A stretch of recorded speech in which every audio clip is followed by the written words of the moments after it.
क्या है आध्यात्म? दर्शन, चिंतन धारा, विद्या या संस्कृति की परंपरागत विरासत। आध्यात्म दर्शन यानी जीवन का शाश्वत सत्य।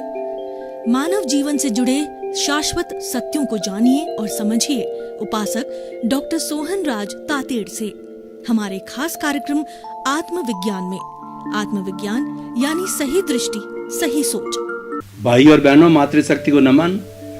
चैनल 24+ न्यूज के आध्यात्मिक कार्यक्रम आत्मविज्ञान, साइंस ऑफ द सोल में आपका हार्दिक स्वागत है, अभिनंदन है, सत्कार है। इस कार्यक्रम के तहत हम आपको सही दृष्टि, सही सोच, राइट विजन, राइट थिंकिंग देते हैं। उससे आपकी रॉन्ग बिलीफ समाप्त होकर के आपको राइट बिलीफ प्राप्त होती है, आपको सम्यक दर्शन प्राप्त होता है, आपको राइट विजन प्राप्त होता है, आपको राइट एटीट्यूड प्राप्त होता है। आपके जितने भी नेगेटिव थिंकिंग है वह बदलकर पॉजिटिव हो जाती है। उससे आपके जीवन का निर्माण होता है। आपका जीवन आगे से आगे बढ़ता ही रहता, आप उन्नति करते रहते हो, व्यवहारिक दृष्टि से और आध्यात्मिक दृष्टि दोनों से। तो इसी क्रम में हम प्रतिदिन नए नए विषयों के साथ में प्रवेश करते हैं। तो आज का हमारा बहुत ही अति सुंदर विषय है। हमारा विषय आज मैं कौन हूँ। भाई और बहनों, मैं कौन हूँ ये समझाने के लिए धर्म की स्थापना हुई। मैं कौन हूँ ये समझाने के लिए जो विश्व के 8 बड़े बड़े धर्म हैं, Hinduism, Buddhism, Sikhism, Jainism, Zoroastrian, इस्लाम, क्रिश्चियनिटी और जुडाइज़्म, और इन 8 धर्मों में से अगर हम किसी का और क्लासिफिकेशन करें तो विश्व के 365 धर्म हैं, धर्म दर्शन है, और हिंदुस्तान के 55 धर्म दर्शन हैं। हिंदुस्तान के 55 धर्म दर्शन के विद्वान अखिल भारतीय दर्शन परिषद में सालाना अधिवेशन करते हैं। इंडियन फिलोसॉफिकल कांग्रेस में वो सालाना अध्ययन करते हैं, और 55 तरह के धर्म दर्शन की बातें एक ही छत के नीचे, एक ही कमरे में, एक ही हॉल में बताई जाती है। यही बात हम विश्व करें तो पूरे विश्व के अंदर वर्ल्ड फिलोसॉफिकल कांग्रेस है, जो हर 5 साल के बाद में बड़ा कुंभ होता है। विश्व भर के दार्शनिक, फिलोसोफर, रिलीजियस लोग हैं, वो इकट्ठे होते हैं और अपने धर्म दर्शनों की बात बताते हैं। इन सब का हम निष्कर्ष निकालें तो जितने भी धार्मिक ग्रंथ बने हुए हैं वो सब धार्मिक ग्रंथ जो है इस जिज्ञासा के साथ में लिखे गए हैं कि मैं कौन हूँ। ये वैसे बहुत सरल है और वैसे बहुत कठिन है। हम दुनिया को बहुत जानते हैं, दुनिया को अपनी गज से नापते हैं और अपने को दुनिया की गज से नापते हैं। यही भ्रांति है, यही झूठ है और यही मिसअंडरस्टैंडिंग है। हमें अपने आप को अपनी गज से नापना चाहिए और दुनिया को दुनिया की गज से नापना चाहिए, यानी सेल्फ रियलाइजेशन करना चाहिए। हमें सबसे पहले ये पहचान करनी चाहिए कि मैं कौन हूँ। और मनुष्य जीवन में जो ही हमें थोड़ी बहुत जो समझ आती है तो ये सबसे पहले first of all you establish your ideology, who am I, then you can proceed further without deciding this a concluding factor that who are you can't proceed further, or if you will proceed further you will go in a right or wrong both the direction. But once you have decided who am I and realize it very thoroughly in your soul, in your mind, then you will always proceed in the right direction. तो अब प्रश्न ये है कि मैं कौन हूँ, आइए तय करें। देखिए, ये जो दुनिया है वो 2 पदार्थों से बनी हुई है। एक तो चेतन है और एक जड़ है। दोनों पदार्थ शाश्वत है, भूत में थे, वर्तमान में है और भविष्य के अंदर रहेंगे। These are the eternals. These are the basic things, and the whole world is composed of the animate and inanimate, और से पुद्गल और जो है चेतन के द्वारा ये संसार बना हुआ है। अब देखिए, दोनों के लक्षण अलग अलग है, दोनों सच्चाई है, दोनों ध्रुव है, द्रव्य है, लेकिन इनके दोनों के गुण अलग अलग है। ये यौगिक रूप में एक दूसरे से मिल सकते हैं, लेकिन ये कभी भी एकाकार नहीं होते, तन्मयाकार नहीं होते, और ये दूध और मिश्री की तरह मिलते नहीं हैं, ये तो टंकोतकीर्ण रहते हैं। टंकोतकीर्ण क्या होता है कि तेल या घी की बूंद को आप पानी के ऊपर डाल दीजिए और उसको खूब मथिए। मथने के बाद में आपको मालूम पड़ेगा कि वो तेल घी तो सरफेस के ऊपर है, इतना मथने के बाद भी जो है वो एकाकार तन्माकार नहीं हुआ। ये सबसे बड़ा पॉइंट है कि ये जो जड़ और चेतन इस शरीर के अंदर है, एक यौगिक के रूप में रहते हुए भी ये अलग अलग है, अपने अपने लक्षण मेंटेन करते हैं। देखिए जो चेतन किसे कहते हैं, असंख्य चेतनामय परमाणुओं के पिंड को चेतना कहा जाता है, जिसको कि साइंस कॉन्शियसनेस कहता है। और ये जो हमारा अध्यात्म है वो इसको आत्मा कहता है, जीव कहता है। इसके कुल 23 नाम हैं और इसकी कैरेक्टरिस्टिक ये है कि ये प्रजनन करता है, इसकी ग्रोथ होती है और ये सुख दुख की अनुभूति करता है। और इस तरीके से इसके 9 कैरेक्टरिस्टिक है। और जो विज्ञान है जो कि कॉन्शियसनेस को जानता है, तो विज्ञान ने जब कॉन्शियसनेस के कैरेक्टरिस्टिक निकाले तो यही कैरेक्टरिस्टिक निकले। इसका मतलब ये है कि विज्ञान की कॉन्शियसनेस और आध्यात्म की चेतना एक ही चीज है, नाम कुछ भी हो।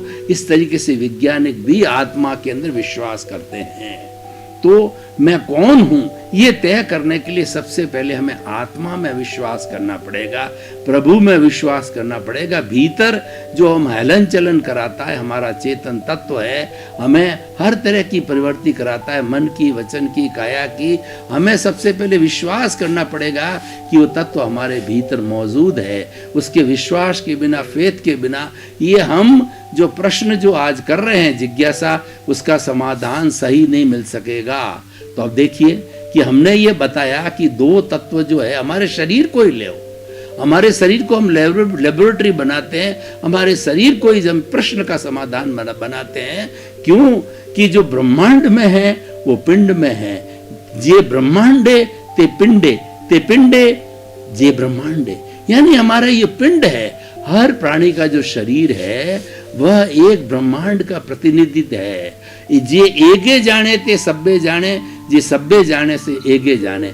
अगर व्यक्ति आत्म तत्व को, चेतन तत्व को जान लेता है तो पूरे ब्रह्मांड को जान लेता है, क्योंकि चेतना ब्रह्मांड की प्रतिनिधि है और चेतना एक अलग तरह की है। और चेतना के कारण ये ब्रह्मांड सक्रिय है, वरना इस ब्रह्मांड को कौन जानेगा, कौन स्टडी करेगा, कौन इसकी रक्षा करेगा? सब चेतन तत्व करता है। तो अब देखिए, एक तरफ तो हमारा चेतन तत्व आत्मा है, दूसरा जड़ तत्व है, जिसका छोटा से छोटा जो है यूनिट है वो परमाणु है। वो परमाणु जो है वो रियल सब्सटेंस है। और उसके साथ में जब एक परमाणु द्विपरमाणु हो जाता है, 3 परमाणु जुड़ जाता है, 4 जुड़ जाता है, अणु बनता है, तब वो अशुद्ध होता जाता है। लेकिन एक परमाणु है वो अपने आप में शुद्ध अवस्था है, इसकी अपने जड़ की। तो एक तरफ तो हो गया हमारा जड़ और दूसरी तरफ हो गया चेतन। तो अब आप तय करिए कि क्या आप जड़ हैं, क्या या चेतन है। जड़ होंगे तो जड़ में संवेदना नहीं होगी। जड़ जो है उसमें वर्ण होता है, गंध होता है, रस होता है, स्पर्श होता है, गलन मिलन धर्मा होता है। जैसे हमारा शरीर है, इसके अंदर वर्ण गंध रस स्पर्श सब है और ये गलन मिलन धर्मा होता है, मरता है, यही मरता है। आत्मा कभी मरती नहीं। आत्मा तो अजर है, अमर है, अविनाशी है और इसके बहुत से गुण हैं। उसके गुणों की हम बाद के अंदर चर्चा करेंगे। तो ये हमारा जड़ पदार्थ, क्या मैं जड़ हूं या क्या मैं चेतन हूं, हम ये तय करें। अगर हम जड़ के पाले में रहते हैं कि मैं जड़ हूं, तो क्या करेंगे? हम शरीर को ही हमारा प्रभु मान लेंगे, शरीर को ही सब कुछ मान लेंगे। लेकिन ये शरीर तो जड़ है, एक दिन चला जाएगा। फिर आगे क्या? हमारा अगले जन्म में क्या होगा? हम पुनर्जन्म में विश्वास करते हैं, कर्मों में विश्वास करते हैं, जड़ और चेतन में विश्वास करते हैं। और हमारी तरक्की कैसे होगी? हमारी सारी तरक्की है जीवन की जो है, मैं कौन हूं, इसके पीछे होती है। और जो दार्शनिक होता है, दार्शनिक के सबसे पहले मन के अंदर, चिंतन के अंदर पहला ही प्रश्न आता है कि मैं कौन हूं। और उसके साथ में जुड़े हुए 2 प्रश्न और आते हैं कि मैं कहां से आया हूं और मुझे कहां जाना है। ये प्रश्न खड़े होते हैं। जब ये प्रश्न खड़े होते हैं तो व्यक्ति दार्शनिक बन जाता है। और ये प्रश्न बहुत अच्छे हैं, ये प्रश्न खड़े होने से हमारे जीवन का समाधान होता है, जीवन की दिशा बनती है, जीवन सार्थक होता है और हम गंतव्य की ओर जा सकते हैं, हमारा लक्ष्य बनता है। मैं कौन हूं जब तक प्रश्न हम अपने आप से नहीं पूछते और इसका समाधान नहीं पाते, होलिस्टिक समाधान, ऐसा समाधान कि जन्म जन्मांतर हमारे वो भीतर में फिट हो जाए, हमारे जो है अस्थि मज्जा तक चला जाए कि कभी बाहर निकले नहीं, वो हमारी प्रज्ञा तक चला जाए, वो हमारे तेजस शरीर तक चला जाए और वो हमारे सब कॉन्शियस माइंड तक चला जाए कि ये प्रश्न और इसका समाधान कभी भी हमारे इन चीज़ों से अलग नहीं होगा। तो देखिए आप कितनी तरक्की होती है। वो दिन दूर नहीं होता है जब आप सिद्ध बुद्ध और मुक्त बन जाते हो। तो अब देखिए हम जड़ तो नहीं है, क्योंकि हमारे में से मैं बोल रहा हूं, अगर जड़ होता तो कैसे बोलता? क्या माइक बोल सकता है? माइक तो प्रसारण कर सकता है बोलने वाले का। क्या टीवी बोल सकता है? क्या लाइट बोल सकती है? क्या टेबल बोल सकती है? ये सब जड़ पदार्थ है, ये बोल नहीं सकते, ये बुलाने के साधन हो सकते हैं। जैसे मैं बोल रहा हूं तो मेरी वाणी को जो है ये स्पीकर है, वो आगे टीवी पे में रूपांतरण होता है वाइब्रेशंस का और वो शब्दों के अंदर बदल जाती है। एक शब्द इनके माध्यम से जो होकर के और जो है रूपांतरण होता रहता है। तो भाई और बहनों, हमने तय किया कि मैं चेतन हूँ, मैं आत्मा हूँ। ये जब तय हो गया तो देखिए आपको डेवलपमेंट चालू हो जाएगा। हम जब ने तय किया कि आत्मा हूँ, तब हम उस आत्मा के घेरे में गए, ज़्यादा घेरे में गए तो उस आत्मा की वैसे तो बहुत सी अवस्थाएं हैं, लेकिन 3 बड़ी बड़ी अवस्थाओं के बारे में हम चिंतन कर लेते हैं। मैं कौन हूँ को पुष्ट करने के लिए, मैं कौन हूँ इसको जो एक मेथोडोलॉजी देने के लिए, इसका स्वाध्याय करने के लिए, इसके साथ में स्टडी मटेरियल देने के लिए कि ये हर वक्त चिंतन करता रहे कि अब मेरी क्या दशा है। देखिए कि आत्मा तो हमने मान लिया कि मैं आत्मा हूं, लेकिन आत्मा की 3 स्टेजेस होती है। पहली स्टेज होती है जीवात्मा। जीवात्मा क्या करती है? इंद्रिय सुखों में लुप्त रहती है। बहुत से ऐसे व्यक्ति होते हैं जो कि मनुष्य के रूप में जन्म तो ले लेते हैं और वो इंद्रिय सुख तक ही सीमित रहते हैं, उनका द्वारा स्वार्थ के दायरे से होता है। इससे जो आगे की स्टेज में वो नहीं जाते। नॉर्मल व्यक्ति इसी स्टेज में होता है, उनका घर होता है, गृहस्थी होता है, मैं होता है, मेरा होता है, मेरा बच्चा, मेरा पद, मेरी प्रतिष्ठा और मेरा धन, मेरी दौलत, मेरा ऐश, मेरा आराम और मैं जो इस तरीके से हूँ, अपना अपना सब बताते हैं। ये मैं और मेरा के लेवल के ऊपर जो है ये जीवात्मा रहता है और ये जीवात्मा हमारी आत्मा की निम्न अवस्था है। लेकिन जब हम बार बार प्रश्न करते हैं कि हमारे को आगे बढ़ना है तो उसके बाद में हमको ज्ञानी पुरुष को ढूंढना चाहिए। हम ज्ञानी पुरुष अनुभवी होते हैं, ज्ञानी पुरुष मोक्षगामी होते हैं और वो हमारे भीतर ज्ञान का दीपक जलाते हैं। ज्ञान का दीपक जला करके वो हमारा कषाय है, अहंकार है, उसको भस्मीभूत कर देते हैं। क्योंकि हमें डुबाने वाला कषाय ही होता है। ये कषाय हमें भवांतर में घुमाता है और हर जो है भव के साथ में नई नई प्रतिष्ठित आत्मा बनाता है। लेकिन ज्ञानी पुरुष जब होते हैं तो डिमार्केशन कर देते हैं, शरीर अलग, मैं अलग, भेद विज्ञान कर देते हैं, मोक्ष विज्ञान कर देते हैं, वीतराग विज्ञान कर देते हैं, अक्रम विज्ञान कर देते हैं।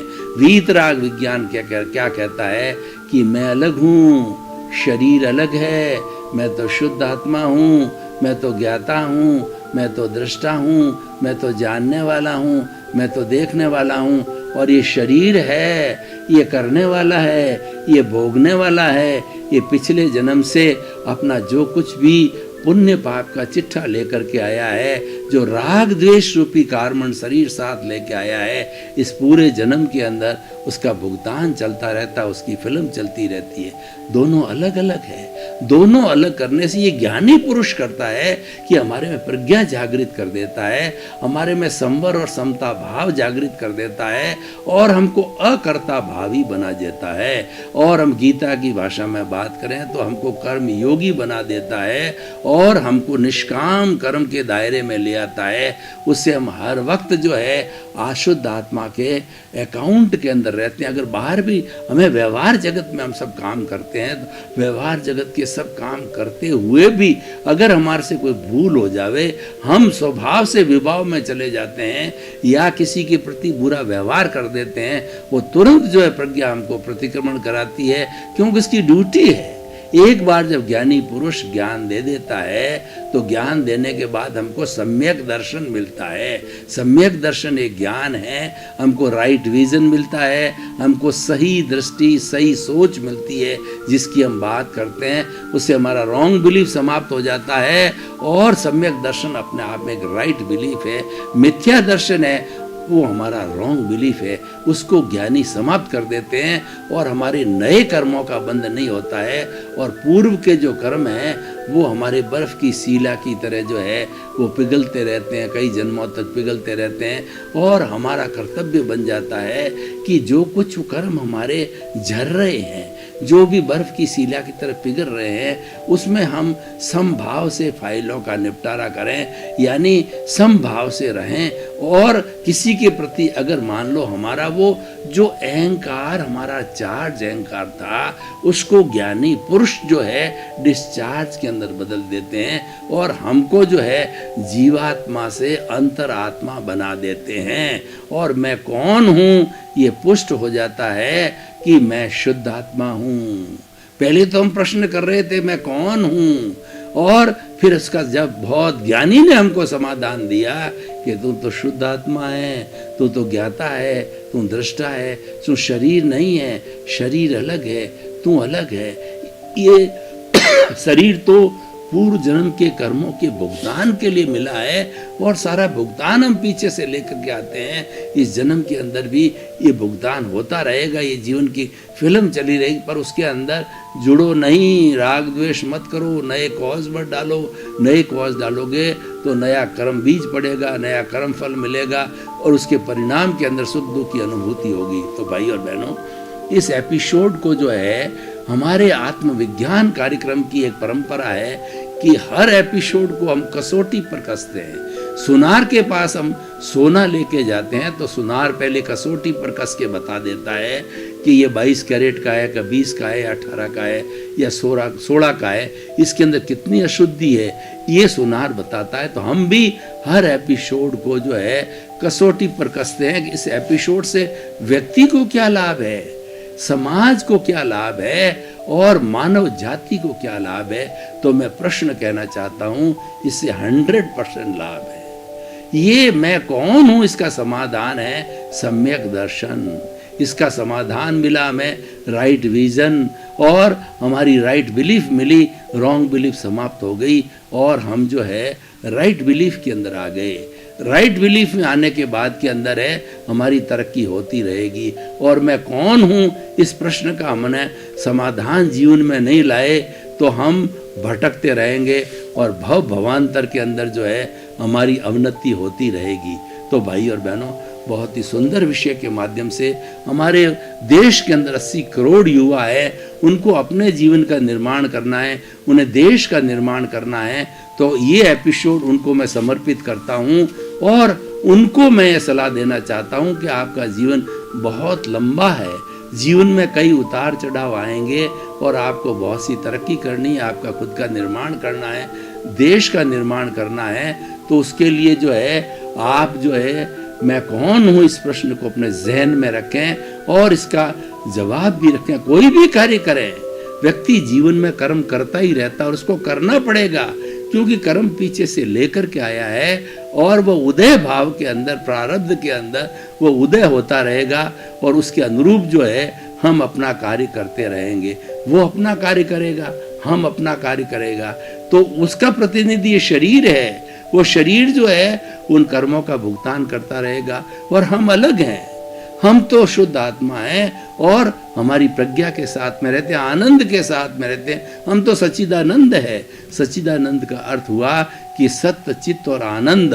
सत्य का मतलब अविनाशी, मैं तो अविनाशी हूँ, शरीर विनाशी है। और चित्त का मतलब हो गया ज्ञान और दर्शन, मैं तो ज्ञान दर्शन युक्त हूँ और आनंद मेरा लक्षण है। देखिए कि हम इस शरीर के द्वारा जो जो काम करते हैं इसके अंदर सुख और दुख दोनों की अनुभूति होती है, और हर संजोग के साथ में वियोग जुड़ा हुआ है। एक संजोग अच्छे आ जाते हैं पुण्योदय के, तो हमें बड़ी खुशी होती है। और पुण्योदय के प्रसंग कैसे आते हैं? हमको धन मिल जाती है, दौलत मिल जाती है, पुत्र रत्न मिल जाता है, और दूसरा हमारी तरक्की हो जाती है, हमको पद मिल जाता है, हमको प्रतिष्ठा मिल जाती है।